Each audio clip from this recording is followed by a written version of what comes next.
አርእስተ ዜና ፕሬዝዳንት ታዬ አጽቀሥላሴ ለመላው የእስልምና እምነት ተከታዮች ለመውሊድ በዓል እንኳን አደረሳችሁ ሲሉ መልእክት አስተላልፈዋል።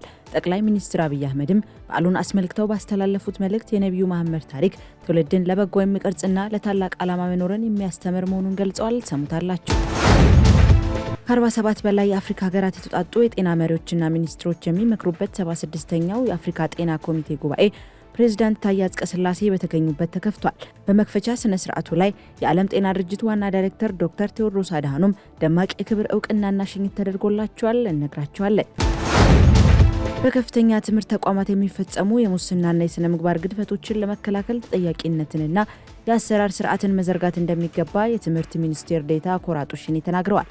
ሚኒስቴሩ ከዩኒቨርሲቲዎች የሥነ ምግባር መከታተያ ስራ አስፈጻሚዎች ጋርም ውይይት አድርገዋል። ዝርዝሩን ይዘናል።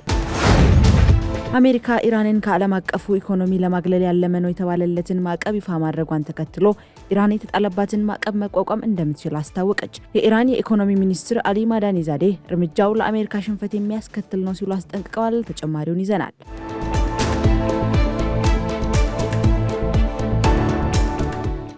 ሰላም ጤና ይስጥልኝ ሀገሬ ቴሌቪዥን ተመልካቾቻችን፣ እንደምን ቆያችሁ? የዕለቱን የምሳ ሰዓት ዜናዎች ወደ እናንተ ማድረስ ጀምረናል።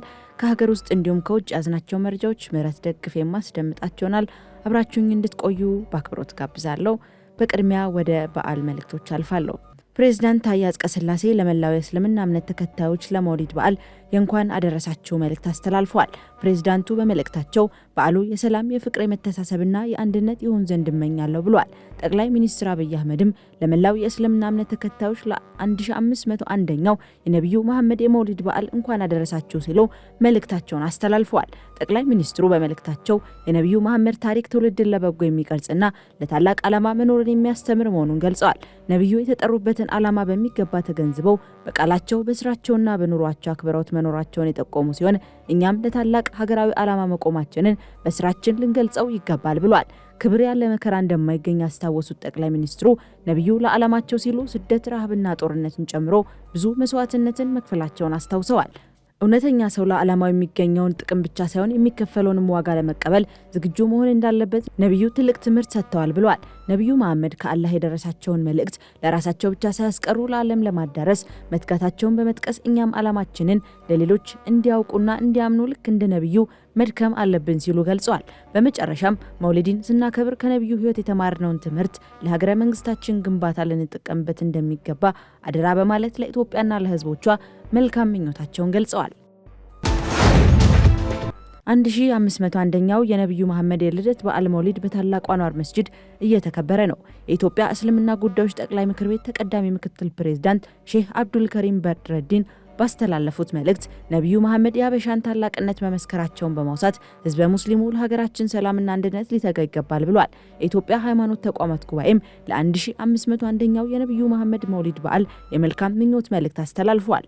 ጉባኤው በዓሉን አስመልክቶ ለጣቢያችን በላከው መግለጫ ነቢዩ ለፍትህ፣ ለሰብአዊ ክብርና ርህራሄ የሰጡትን የላቀ ትኩረት በማሰብ ታላቅ ዕድል እንደሚሰጥ ገልጿል። ጉባኤው በዓሉን አስመልክቶ ለጣቢያችን በላከው መግለጫ ነቢዩ ለፍትህ፣ ለሰብአዊ ክብርና ለርህራሄ የሰጡትን የላቀ ትኩረት ለማሰብ ታላቅ ዕድል እንደሚሰጥ ገልጿል።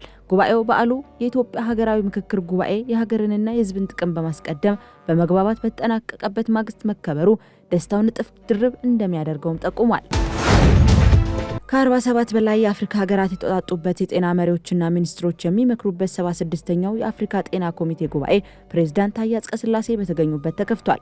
በመክፈቻ ስነ ስርዓቱ ላይ ለድርጅቱ ዋና ዳይሬክተር ዶክተር ቴዎድሮስ አድሃኖም ደማቅ የክብር እውቅናና ሽኝት ተደርጎላቸዋል። የዓለም ጤና ድርጅት የአፍሪካ ቀጠና ዳይሬክተር ዶክተር መሐመድ ጃናቢ ጉባኤው ዶክተር ቴዎድሮስ በዋና ዳይሬክተርነት ቦታቸው ላይ እያሉ የሚካሄድ የመጨረሻው አህጉራዊ ስብሰባ መሆኑን በመጥቀስ ለአፍሪካ የጤና ስርዓት ግንባታ ላበረከቱት ታሪካዊ አስተዋጽኦ የላቀ ምስጋና አቅርበዋል። ዋና ዳይሬክተሩ ዓለም አቀፍ የጤና ተግዳሮቶችን እየታገሉ ለአፍሪካ የሰጡት ልዩ ትኩረት የማይዘነጋ ስለመሆኑም ገልጸዋል። አፍሪካውያን ለሕክምና ወደ ውጭ በመሄድ በየዓመቱ የሚያወጡትን $7 ቢሊዮን ለመቀነስ ታካሚዎችን ከአፍሪካውያን ባለሙያዎች ጋር የሚያገናኝ የተቀናጀ የልዩ ሕክምና አገልግሎት ካርታ ይፋ መደረጉንም ዶክተር መሐመድ ጃናቢ ገልጸዋል።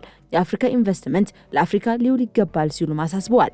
በሌላ በኩል በዲሞክራቲክ ሪፐብሊክ ኮንጎና በኡጋንዳ የተከሰተው የኢቦላ ወረርሽኝ አሳሳቢ ደረጃ ላይ መድረሱን የጠቀሱት የአፍሪካ ቀጠና ዳይሬክተሩ እስካሁን የ5290 ሰዎች ሕይወት መቅጠፉን ይፋ አድርገዋል። ወረርሽኙን ለመግታት የጤና ባለሙያዎች ወደ ማህበረሰቡ በነጻነት እንዲገቡ የ60 ቀናት የሰብአዊ እርዳታ ተኩስ አቁም እንዲደረግም ለተፋላሚ ወገኖች ጥሪ አቅርበዋል። ሰላም እኛ ልንሰጠው የምንችለው ትልቁ መድኃኒት ነው ያሉት ዳይሬክተሩ አፍሪካ የራሷን የጤና ዕጣ ፈንታ ለመምራት ዝግጁ መሆኗንም አረጋግጠዋል።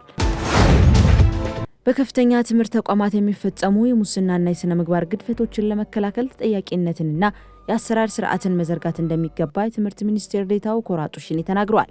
ሚኒስቴሩ ከዩኒቨርሲቲዎች የስነ ምግባር መከታተያ ስራ አስፈጻሚዎች ጋር ባደረገው ውይይት ላይ ንግግር ያደረጉት ሚኒስትር ዴኤታው ተጠያቂነትንና የአሰራር ስርዓትን ከመገንባት ባሻገር በመዋቅር በአሰራርና በሰው ኃይል ስምሪት ነገሮችን መለወጥና ማስተካከል እንደሚገባ ጠቁመዋል። በከፍተኛ ትምህርት ተቋማት ከገንዘብና ንብረት ሙስና ውጪ የተማሪ ምደባን ጨምሮ ከዲጂታል ቴክኖሎጂ እድገት ጋር ተያይዞ ቀድሞ ያልነበሩ አዳዲስ የሙስና ስጋቶች መኖራቸውንም አቶ ኮራ ገልጸዋል። የዩኒቨርሲቲ የስነ ምግባር መከታተያ ስራ አስፈጻሚዎች በምሉዕነት የህዝብንና የጋራ ጥቅሞችን በማስቀደም የትምህርት ጥራት ጸር የሆነው ሙስናና ብልሹ አሰራርን በጽናት መታገል እንዳለባቸው ማስገንዘባቸውንም ሚኒስቴሩ በማህበራዊ የትስስር ገጹ አስታውቋል። ከሀገር ውጪ ወደ ያዝናቸው መረጃዎች እናልፋለን።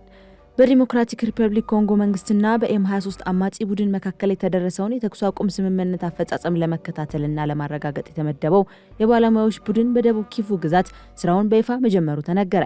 ተልእኮ በምስራቃዊ ኮንጎ ለረጅም ጊዜ ዘለቀውን ደም አፋሳሽ ግጭት በዘላቂነት ለመፍታት የታለመ ወሳኝ እርምጃ ነው ተብሏል። በአንጎላ አወያይነት የተቋቋመው የአፈጻሚ ቡድን ከኮንጎ ከሩዋንዳና ከአንጎላ የተውጣጡ ወታደራዊ ባለሙያዎችን ያቀፈ ሲሆን የቡድኑ ዋና ተግባር የተኩስ አቁም ስምምነቱ በሁለቱም ወገኖች መከበሩን በቅርበት መከታተል፣ ጥሰቶችን መመርመርና በድንበር አካባቢ የሚስተዋሉ የጦር እንቅስቃሴዎችን ማረጋገጥ ነው።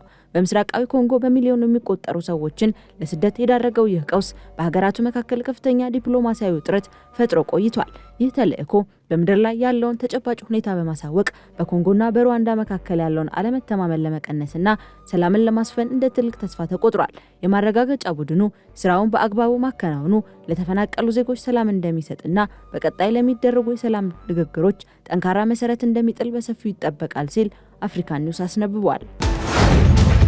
አሜሪካ ኢራንን ከዓለም አቀፉ ኢኮኖሚ ለማግለል ያለመ ነው የተባለለትን ማዕቀብ ይፋ ማድረጓን ተከትሎ ኢራን የተጣለባትን ማዕቀብ መቋቋም እንደምትችል አስታወቀች። የኢራን የኢኮኖሚ ሚኒስትር አሊ ማዳኒ ዛዴህ ቴህራን ለማዕቀቡ ሙሉ ዝግጅት ማድረጓን የገለጹ ሲሆን እርምጃው ለአሜሪካ ሽንፈት የሚያስከትል ነው ብሏል። በርካታ አዳዲስ እርምጃዎችን ይፋ ያደረጉት የአሜሪካ የግምጃ ቤት ኃላፊ ስኮት ቤሰንት ከኢራን ጋር የፋይናንስ አጋርነት ያለው ማንኛውም ሀገር እንደሚገለልና ግንኙነታቸውን ለማቋረጥ ፈቃደኛ ያልሆኑ ባንኮችና የንግድ ተቋማትም የዚህ መገለል ሰለባ እንደሚሆኑ አስጠንቅቀዋል።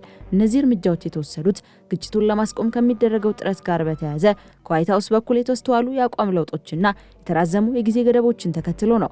ቤሰንት የተወሰደውን እርምጃ በኢራን ላይ የተቃጣ እስካሁን ከታየው እጅግ ግዙፍ የፋይናንስ ጥቃት ነው ሲሉ ገልጸውታል። የኢራን ዋነኛ የንግድ አጋሮች ቻይና፣ ቱርክና የተባበሩት አረብ ኤምሬቶች ሲሆኑ ኤምሬቶች ባለፈው ሳምንት ከቴህራን ጋር የነበራትን ማንኛውም የንግድና የፋይናንስ እንቅስቃሴ ማቋረጣን አስታውቃለች። ይሁን እንጂ የአሜሪካው ውሳኔ ይፋ በተደረገበት በሰዓታት ልዩነት ውስጥ ኢራን የንግድ አጋሮቿ የንግድ ልውውጣቸውን አጠናክረው እንደሚቀጥሉ እምነት እንዳላት ገልጻለች ሲል ቢቢሲ ዘግቧል። የቻይና የውጭ ጉዳይ ሚኒስቴር በበኩሉ ማዕቀቦችና የማስገደጃ ጫናዎች ፋይዳ እንደሌላቸው ገልጾ ቤጂንግ ጥቅሟን ለማስጠበቅ አስፈላጊውን ሁሉ እንደምታደርግ አስታውቋል። ጦርነቱ በዓለም አቀፍ ደረጃ የነዳጅ ዋጋ እንዲንር ያደረገ ሲሆን ኢራንም ለቅርብ ጊዜው ዛቻ በሰጠችው ምላሽ ጦርነቱ የሚቀጥል ከሆነ ከአካባቢው የሚወጣውን ማንኛውም የነዳጅ ኤክስፖርት እንደምታቋርጥ አስጠንቅቃለች። ተመልካቾቻችን ለሰዓቱ ያዝናቸው መረጃዎች እነዚህን ይመስሉ ነበር። ከቀሪ ጣቢያ ፕሮግራሞች ጋር መልካም ቆይታ